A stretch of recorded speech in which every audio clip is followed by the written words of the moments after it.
Hi, I'm Steve Farrell, co-founder and worldwide executive director of Humanitysteam. Welcome to the 2022 Global Oneness Summit. This is our 13th year hosting the Global Oneness Summit, and this is the lead panel. Our theme this year is Birthing a New World. This is truly happening. It's already begun, and as you'll see during the summit, it's going to be a lot of powerful, important, and exciting conversation on the topic. This panel is called The Science of Evolution and focuses on leading edge research that is birthing important new applications and industries in the world. The invitation during this panel: understand the leading edge science contributing to the birthing process of whole new industries that will remake the world around us. The science of many different disciplines affirm we are part of a universal presence. In a sense, we are all like waves under the ocean, a cosmic or universal whole. This panel will explore the science of what is coming next as we come to understand we are all sovereign to one body that we can call universe, cosmos, or something else. I'm now going to introduce our special guests on this panel. First, I'll introduce Gregg Braden. Gregg Braden is a 5-time New York Times best-selling author, scientist, international educator, and renowned as a pioneer in the emerging paradigm based on science, social policy, and human development. His work reveals deep insights into our origin, our potential, and how these understandings inform the policies underlying everyday life and the emerging world.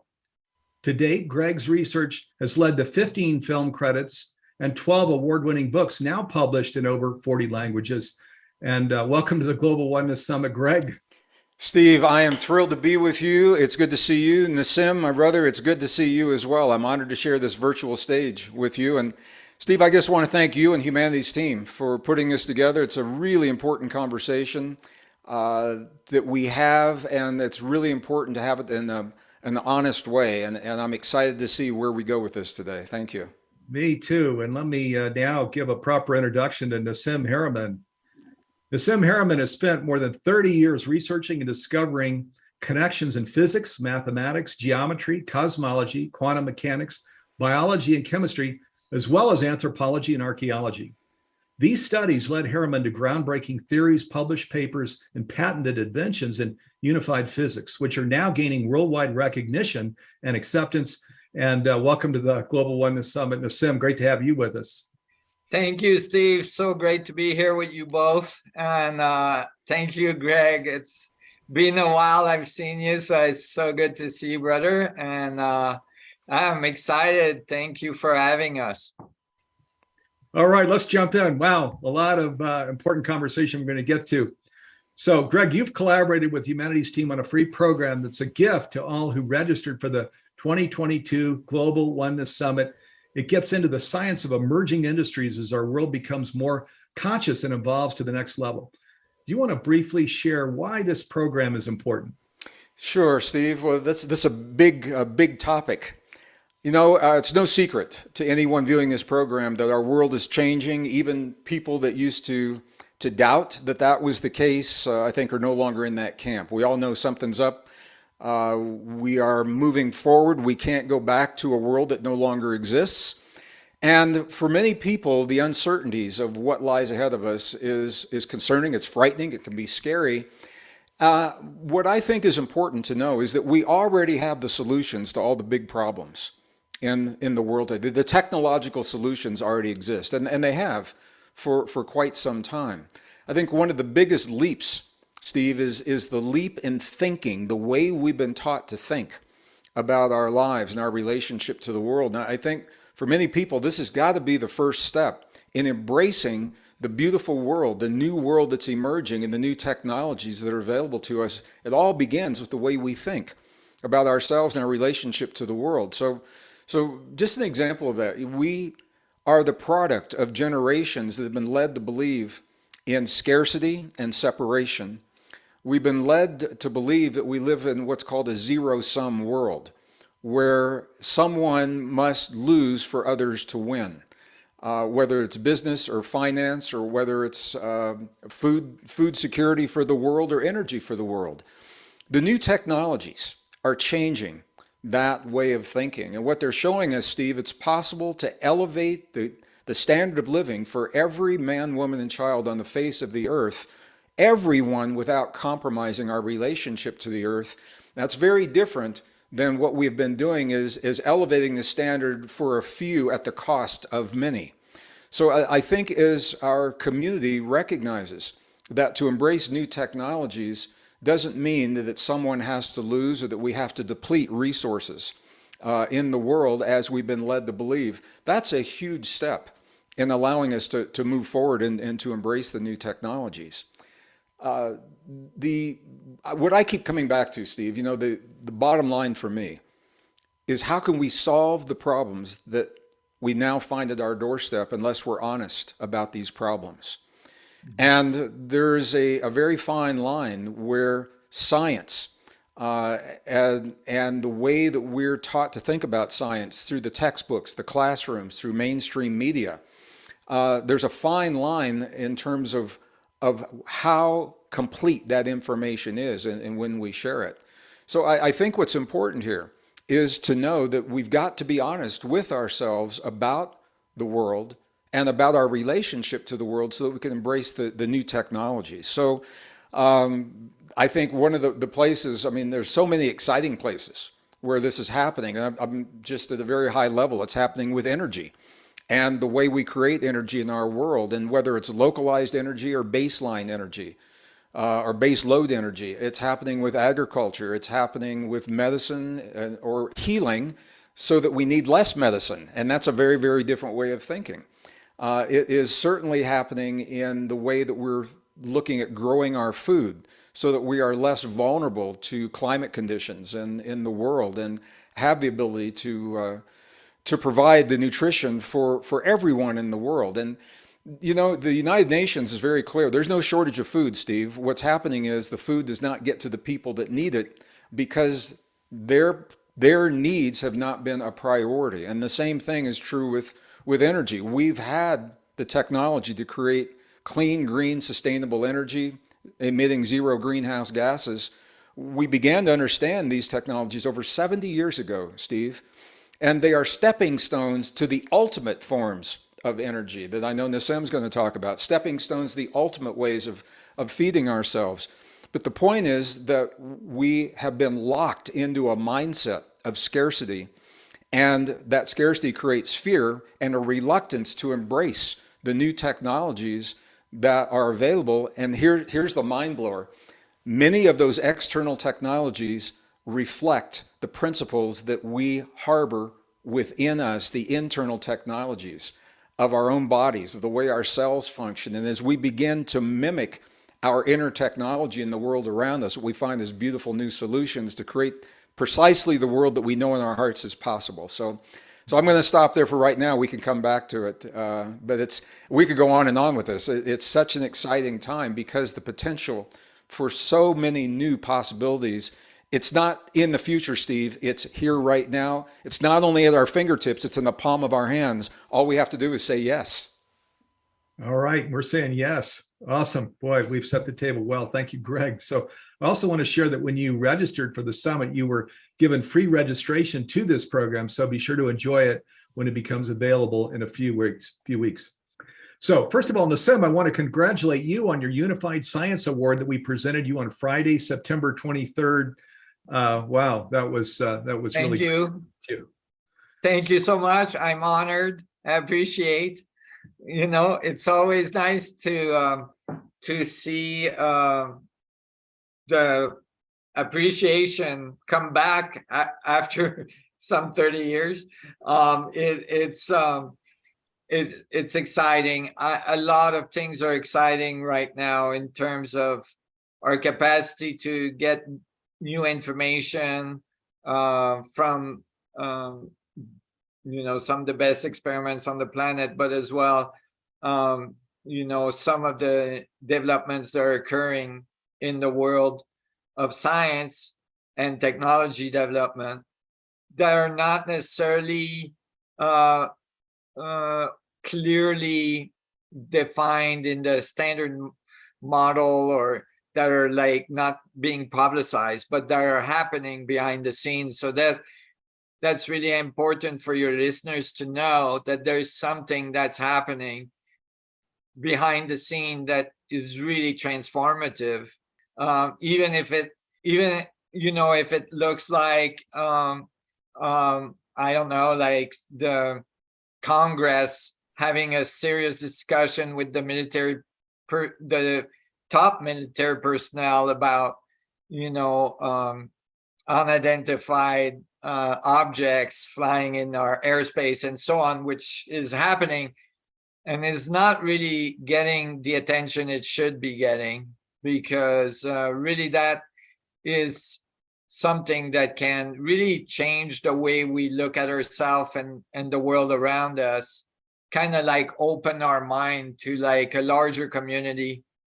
But as well, the science that's emerging, that comes with that higher level of understanding, with what I call going vertical, not being so horizontal, not thinking about things from the horizontal plane, but from the vertical plane, like zooming out, from our daily life, and then realizing that there is a whole world out there. And some of the new telescopes that were put up, are helping us to see that. And so it really kind of is in an exciting time in history right now. Yes, it is. And viewers, also, one of your gifts when you registered for the Global Oneness Summit is the recording of that Unified Science Awards ceremony with Nassim. And make sure to open that gift and watch that ceremony. It's astounding, really, the research that Nassim and his team are doing. And in these months ahead, you wait and see more of what's coming from Nassim and his lab. So Nassim, your lab in San Clemente, California, that focuses on unified science, is discovering some of the leading applications that are part of this birthing process that we've been describing. Can you share a little about your research process? Well, it's been a long journey, and I was able to bring together a bunch of different scientists to help me kind of deck it out and put it in the correct form. And with the help of Dr. Farrell and William Brown, that the public in general knows quite well, and so on, we've been going at it. And the last 5 years have been really, really productive in terms of getting that all worked out. And I know I've been promising this paper for a while, and it's just it's a tough job, I assure you, to put this together, but it will be coming out soon, in the next few months. And it really is, I finally found the last piece that I was missing to feel complete. It was in there, it just wasn't as integrated in all of the mechanical functions of space-time that I wanted to. And I couldn't find what was missing. And I found that thing that was missing, and it just plopped in like a perfect puzzle piece. And it was just beautiful. That happened only on the 16th of this month, September 16th. And so I'm going to call it Alpha Day for posterity.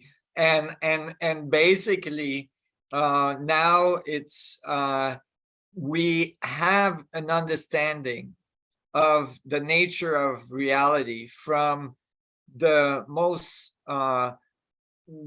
subtle part of our reality at the Planck scale, that's billions of times smaller than an atom, all the way to the universal scale, with all of the scales in between, and their mass, their energy, the nature of electromagnetic fields, the nature of gravity, and all of the constants of physics that emerge from these two relationships. Really, in technical term, we could call it the impedance of space in two different axes, one generating the gravitational function, and the other axis giving the electromagnetic functions, or Maxwell's equations on one side and relativistic equations on the other. And it's beautiful. It's just remarkable.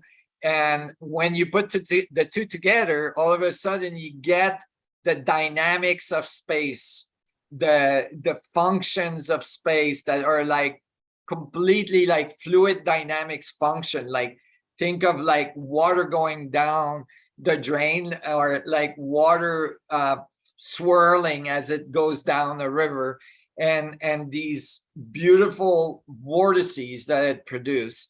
And those are really the way things work in the universe. We're made out of these vortices. We are vortices of fluids oscillating with, you know, minerals and so on. And it really gives you a beautiful and clear picture of the nature of creation and its forces, and why these constants in physics keeps coming out and you don't know where they come from. Wow. So a couple things here. One is, if you don't know, Nassim and Gregg created a free program called Secret Scientific Discoveries that are changing everything that gets into these things that Nassim and Gregg are talking about. You can find the free program on the Humanitysteam website. The other, as I mentioned just a moment ago, is stay tuned to Nassim and the Resonance Science Foundation. There's some big things coming in terms of opening people's eyes to ultimate reality and how things really work. Okay, Gregg, you've been collaborating with Humanitysteam on a masterclass that shares we already have solutions when we look to the future. Do you feel confident about this, and perhaps you can share a little more?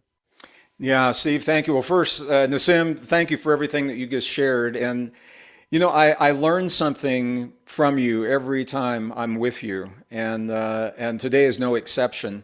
And for our viewers that may not be accustomed to seeing Nassim and I working together, July of this year of 2022 is our 31-year anniversary, Nassim. We met at a little cafe in northern New Mexico 31 years ago. I know my hair was longer and a little bit darker. You haven't changed so much. I got more lines in my okay. face. And I learned something every time we talk together as well. So it's such a great exchange. It's You know, it means so much to me. So thank you for the work you're doing. And Steve, in answer to the question, and what Nassim is talking about is such a beautiful example. We are conditioned to believe that, you know, we are this high-tech society, and we do have an advanced technology that is inundating us, and you know, across the board in every way we can think of. But when we really think about it, what's so interesting to me is that much of the new technology over the last 40 years, it isn't really new. It is simply improving upon principles that were identified earlier in the 20th century and refining those principles. A perfect example is the internal combustion engine. I mean, we're still using internal combustion engines. They're really advanced, they work really well, but it's the same principle. Computers, computer chips, and memory. We're using the same kind of memory we were using back in the 50s. It's just faster, it's more compact. And the beauty of what Nassim is doing and what we're talking about here today is that these are new discoveries for the first time in a very long time that open the door to an era of new applications that take us, I mean, light years beyond where we've been in the past. So, you know, I know that sounds kind of nebulous. So let me just give a concrete example. When it comes to energy, and I want to be really clear, I'm a scientist. I love solar energy. I love solar panels. I have 19 solar panels running the complex where I am right now. But solar energy, as it's being offered today, cannot be the solution to the global energy needs for a number of reasons. One of those reasons is that green energy is only green when it's functioning. When those solar panels are on the roof creating electricity, it is a horribly dirty energy and fossil fuel intensive to create those solar panels. And at the end of the cycle, when they're being recycled, now there's a problem with a 25-year lifespan, solar panels in landfills, toxic rare earth minerals leaching into the groundwater and into the agriculture. So they have a place for us, but they cannot be the solution. So what would you do if I said to you that we have had for over 70 years a form of energy that creates zero greenhouse gases? It's not dependent on climate, on hot or cold or wind or sun, that cannot melt down like a Fukushima reactor, that cannot be weaponized like the plutonium that comes from uranium, that the spent fuel becomes the new fuel in the new fuel cycle, that it is inexpensive, it's abundant on every continent of the earth. When you hear that, you think, wow, that sounds like a pretty good deal. Why aren't we using it? And this is one example of a technology that we have had for quite a while. This is element 91 that I'm talking about. That was discovered as a fuel source in the Manhattan Project.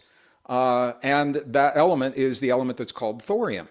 So we have proven that thorium can be used to generate what's called base load electricity. We can supplement it with wind and solar where it makes sense, or hydro or geothermal. But a base load electricity, and we've had this for many years. The plants in the United States were shut down. They ran from the 60s to the 80s, and they were shut down in the 1980s. And we went to a fossil fuel intensive economy right around that time for a lot of reasons. So I'm not saying it's right, wrong, good, or bad. What I'm saying is we've had options and we have them today. And these are stepping stones to the ultimate sources of energy that Nassim is working on, and I believe will be offered very soon in our lifetimes. So if we want these solutions now, it requires a different way of thinking. And by the way, Steve, it doesn't demonize fossil fuels at all. As a scientist, one of the things that fascinated me was the fact that fossil fuels, crude oil, is one of the few elements or components that we cannot synthesize. We can't make it. And if it's not there, what a lot of people don't realize, every day in our lives, over 6,000 uses we wouldn't for crude oil. It's so precious. We need it so much. We need to stop burning it because it cannot be replaced for things like the computers that we're using right now, and many of the medical applications that people's lives depend upon. So it's only a problem when it's being burned. So this is just one example of a technology that is already proven. And this is why I said in the first segment, we already have the solutions. It's about making those solutions a priority in our lives and making our human family, making the global family the priority rather than prioritizing economy, and finances. And, we all know that in our lives, but now we're down to the wire where we've got to do this. So I just want to give one concrete example, Steve, of why I'm so optimistic about the future, because that principle applies to agriculture. We can talk about that. It applies to medicine, applies to healing, applies to economics, applies to finances, because we know that the world's economic system is buckling, near collapse in many respects right now. So it's important to know these things so that we're not frightened by the change, and we know that we have new technologies to embrace, and we can let the old ones go gracefully. I'll stop there with that, but you can tell I'm excited about it because there's so much potential in what we're talking about. Yeah, boy. And with there's as we know, there's a lot of hand wringing out in the world. So you injected some hope and enthusiasm and possibility into the conversation out in the world. Thank you, Gregg. And again, Gregg is working on a couple of programs that go deeper into what we're talking about here.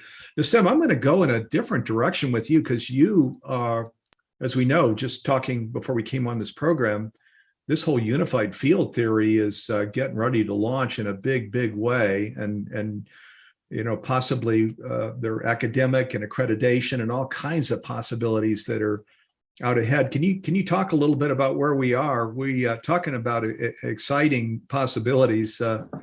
You've got lots of them here.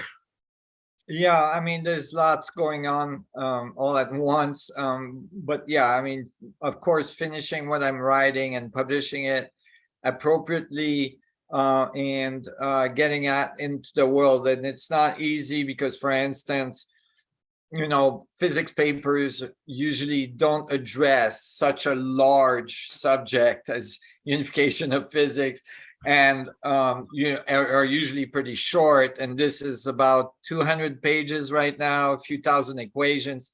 And so it's more like a thief. So then pieces will be removed, like the main equations will be, extracted and put into a smaller paper and then published, and then, the rest will be in annex and so on. And but we'll make it available to the public.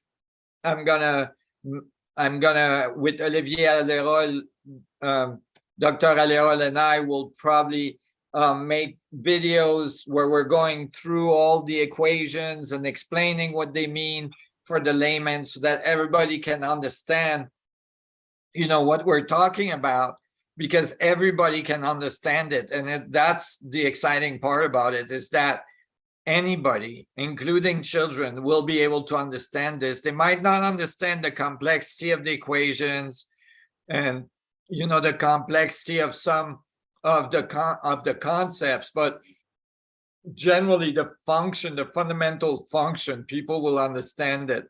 But at the same time, there's, like Gregg was saying, there's developments that are happening in technology in which this new science, this new understanding of the function of space-time becomes paramount in developing technologies that have the capacity to tap into the structure of space itself.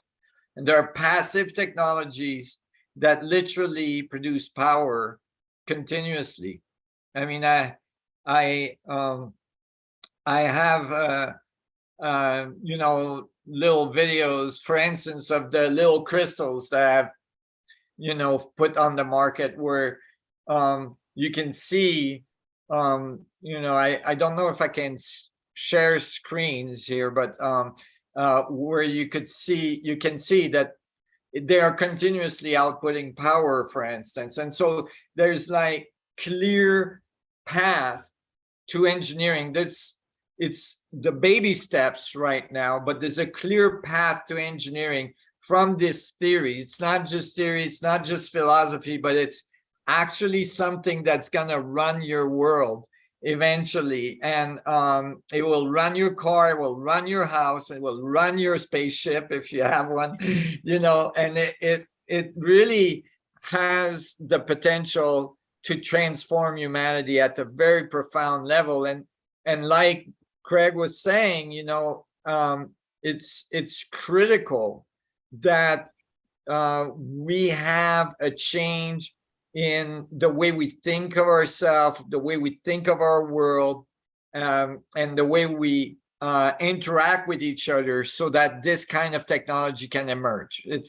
That's actually the crux. Making it is not that difficult if you have the right theories, but the crux is actually having an environment in which it can emerge, a social environment in which it can emerge, and an understanding from that perspective of an abundance of energy exists in the universe, and we can tap into it. The universe didn't put us on a planet with finite resources so that we could overgrow it and then die off. Like that, there's actually, a path to a higher level of interaction.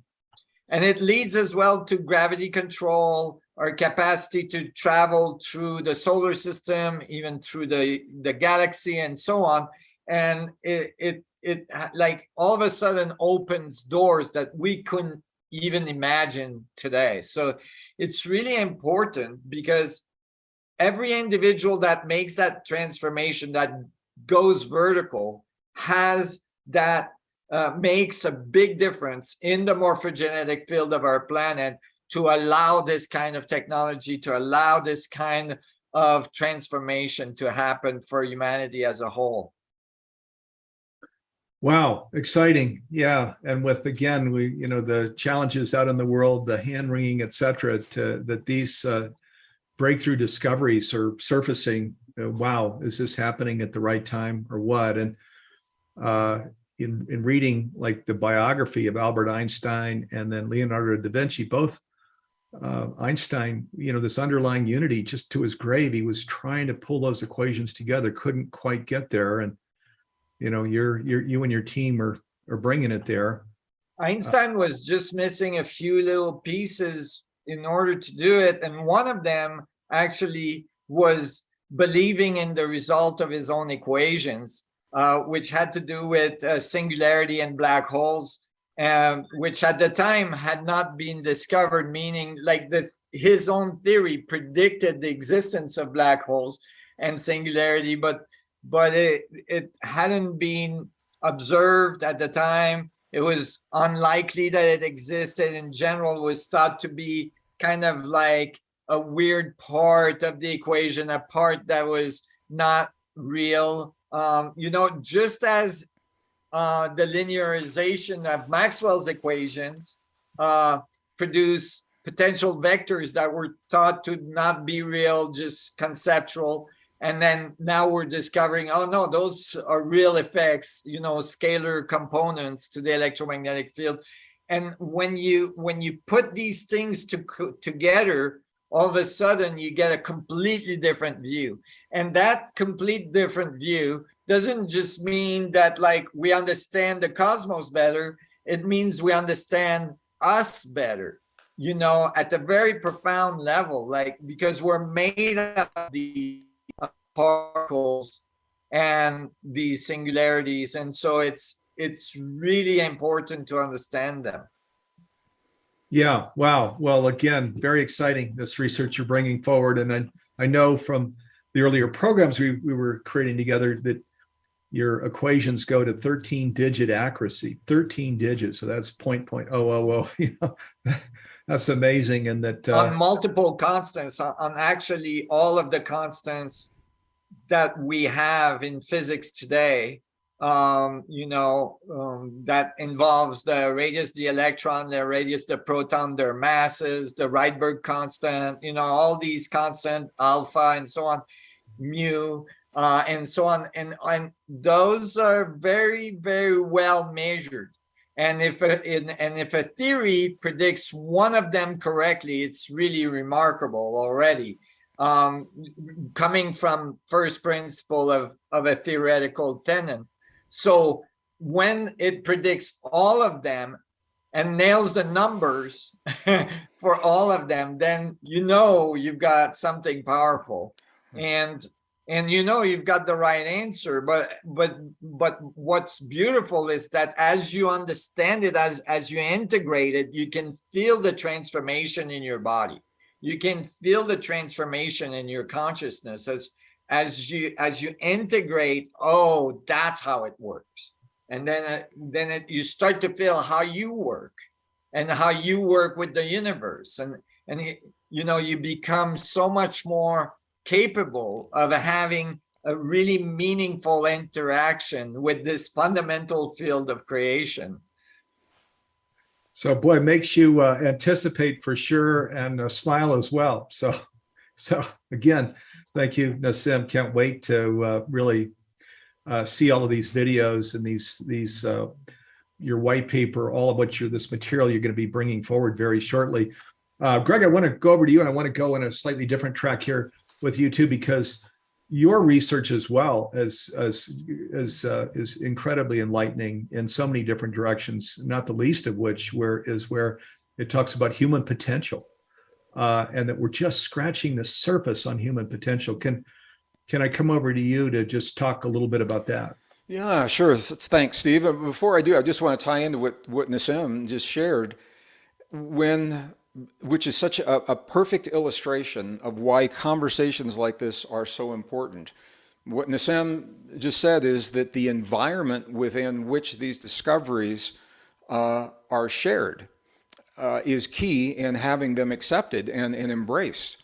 Einstein's a perfect example. He was a product of the thinking of the late 1800s, early 1900s, that we live in a world of separation. Everything's separate from everything else. And even though his equations were telling him something different, his programming, his cultural programming, consciously and subconsciously, are so powerful that they led him to doubt his own work.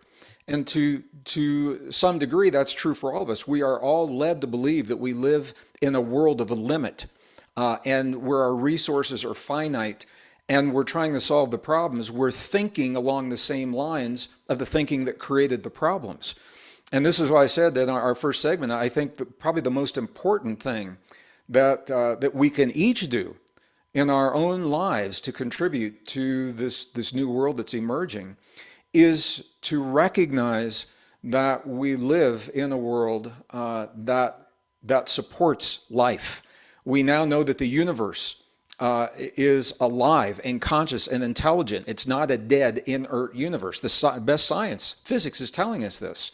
We talk about this in other programs. We now know that the human body is not the product of random mutations and lucky biology, that there is some kind of an intervention, some kind of an intentionality underlying our existence. The reverse engineering of the genome and forensic genetics is telling us this. It's published in peer-reviewed papers. It's just not being shared in mainstream textbooks, classrooms, and documentaries.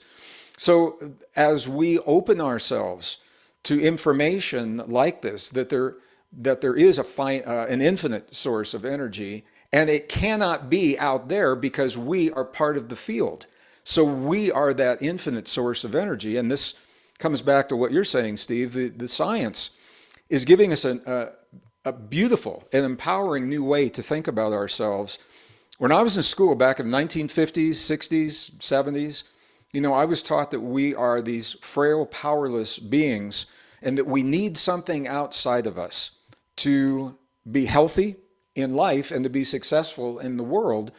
And technology was elevated to a point of almost godlike existence, to the point where we rely on the technology to save us. And now we're being told that our biology will be replaced by nanotechnology, by sensors, by artificial intelligence, by chemicals in our blood, to the point where Ray Kurzweil says, the futurist, director of engineering at Google, he's telling us that by 2045, we are going to be living in synthetic bodies that aren't subject to the world that we now have, and the frailties of the world.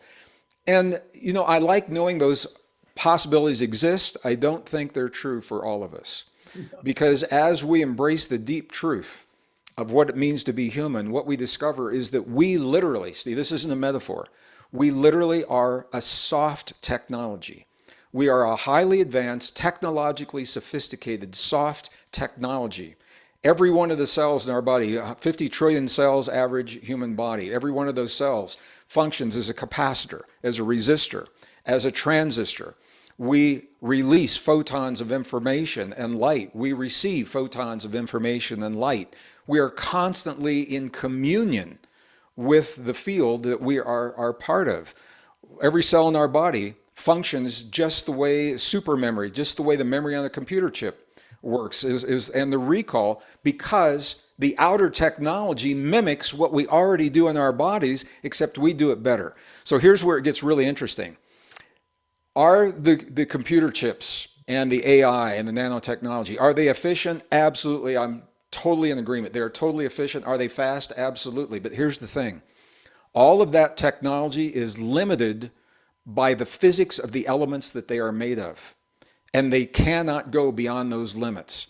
When we look at our soft technology, we're not talking about chips and sensors and AI. We're talking about neurons, cell membranes, ion potentials across cell walls that we self-regulate. What are our limits? Here's the thing, Steve. We don't know what the upper limit of human potential is. Our neurons, we used to believe, could only conduct 40 cycles per second. 40 hertz was as much as we could hold. And the Tibetans showed us then that we could go to 80. And then they went to 100, and they had to have a new brain state called the gamma brain state. And then they doubled it to 200 cycles per second. And we had to have a hyper gamma brain state.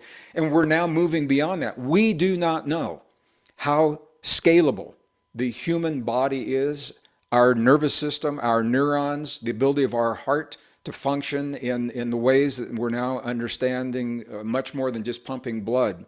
So what I'm sharing in the work that you're talking about is, that's interesting up here. How do we apply it in our lives?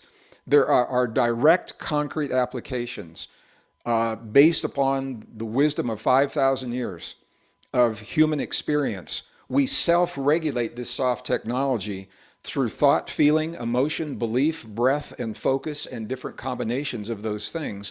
And when we awaken the deep truth of the potential of our humanness and what it means to be human, what we find is that external technology that is being touted as our savior, that external technology, it's still out there and we can still use it if we choose, but we feel less driven, less urgency to bring that technology into our bodies because we recognize that we are the technology. And this is part of the mind shift that opens the door to the possibility to receive the kind of technology that Nassim and his team are talking about. It's a huge leap. It's a very different way of thinking, and I believe that we're at a point in our civilization where we can accept and embrace that way of thinking because we've been conditioned all of our lives to do just this. So I hope that makes sense, Steve. And there's so much more we could talk about here, but it's a beautiful conversation, and I really appreciate the opportunity to have it. Yeah. Oh boy, me too. Talking about an enlightening and uplifting conversation. So I'm sure viewers are all agreeing. So boy, and this hour has gone fast. Nassim, do you have a final invitation for viewers, and also can you share where people can go to follow your work?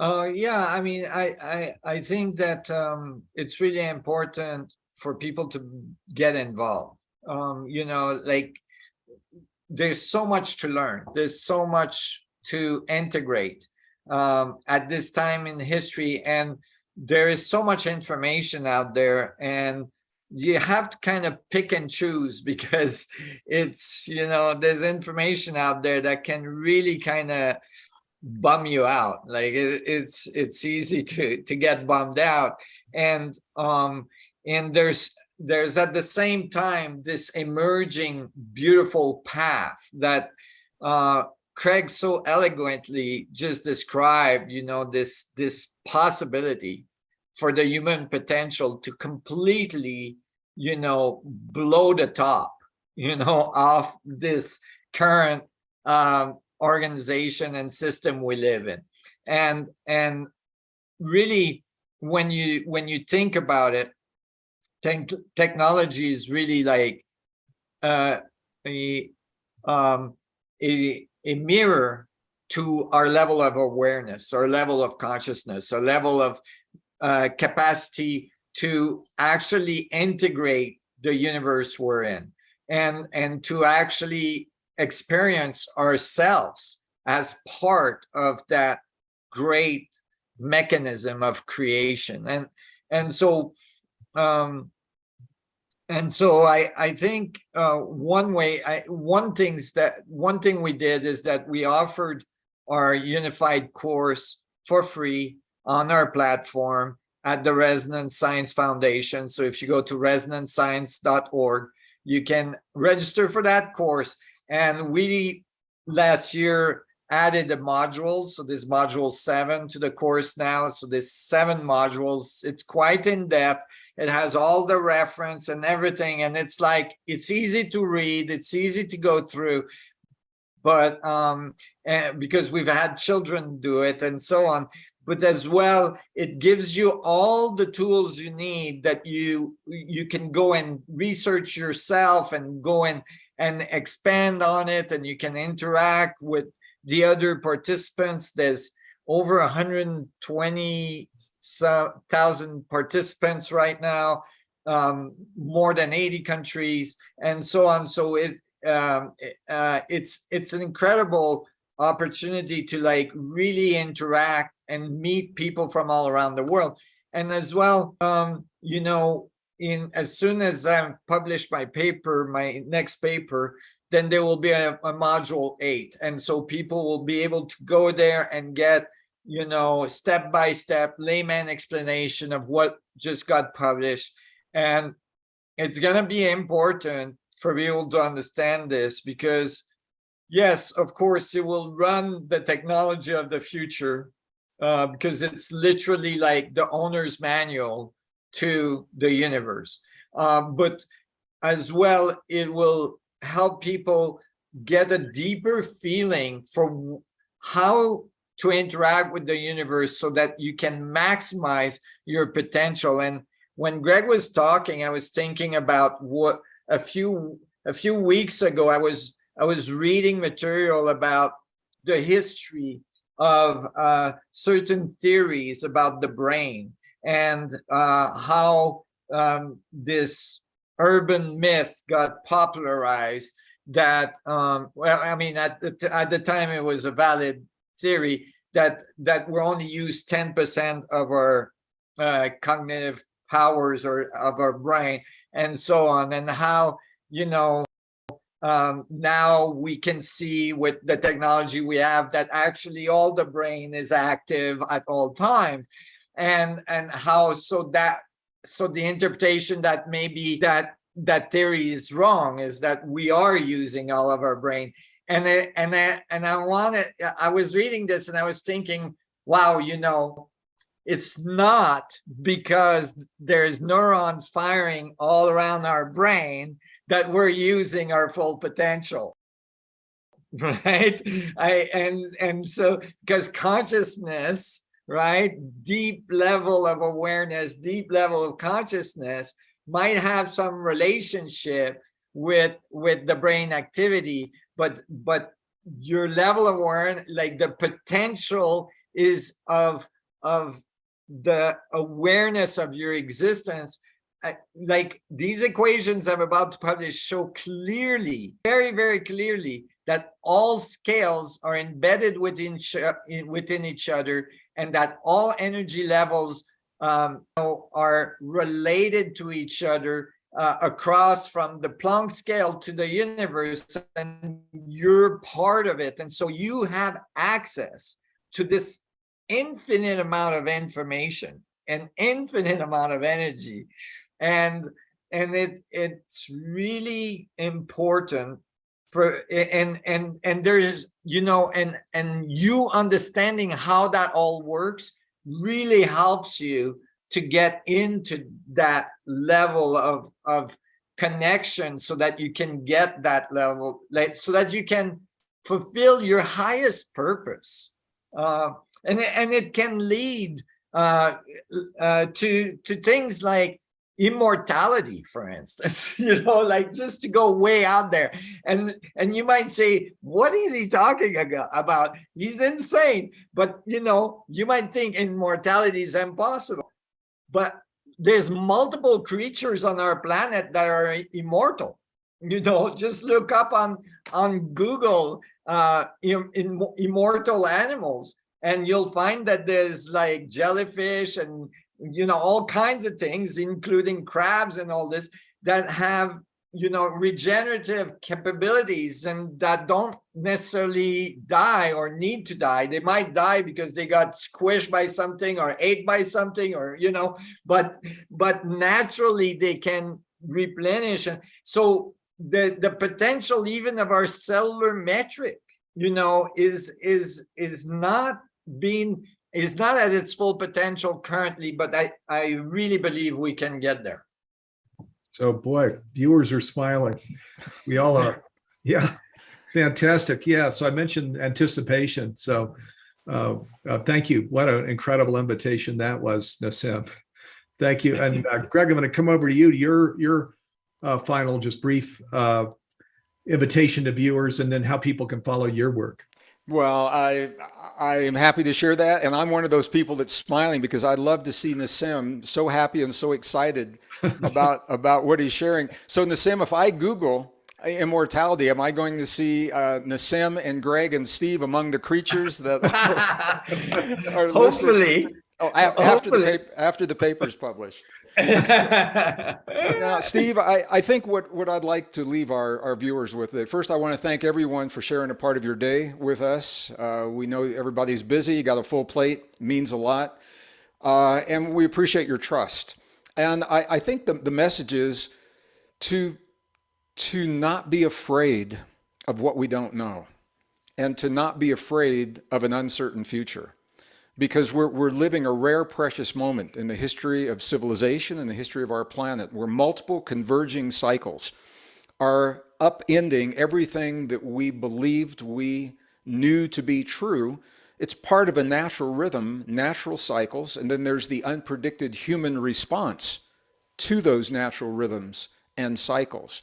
And what we're saying here is that we are supported, and I'm going to go out on a limb and even use the word loved. I believe that we are loved by the universal frequencies of our planet, zero point 0.1 hertz, the fundamental frequency to optimize heart and brain communication, that we live in a world and in a universe where life is supported and abundant. And in that universe, it makes sense that we would have solutions that uplift everyone's lives and allow us to move forward in a healthy way. And that requires the shift in thinking. So I appreciate the opportunity to give people the reasons to make that shift. And we've just barely scratched the surface in what we're doing here today, Steve. If people want to find out more about what I'm doing, www.greggbraden.com. It's Gregg, 2 G's, Braden.com. And I'll stop there because everything I would say to you is on that website. Nassim, it's good to see you, brother. Thank you. And Steve, I appreciate it. And your team behind the scenes. My love to everybody working behind the scenes to make this possible. Thank you. Wow. Thank Well, you. this has this been the lead-off panel for this summit or what? So, thank you so much, Nassim and Gregg. Wow, we have really set the stage for this 10-day Global Oneness Summit called "Birthing a New World," and that's what we've been talking about, haven't we? You know, with an unbelievable breakthrough science. So, as we wrap up, we want to emphasize that Nassim and Gregg's research shares we are sovereign to one body, and we can call that body anything that we want, including universe, cosmos, divine presence, creator, or something else. We are part of the one, the field, the divine. In fact, this research says the field resides within each of us. This is part of what Nassim and Gregg have been talking about. We need to only tap into this powerful energy. Another thing that they've both been talking about.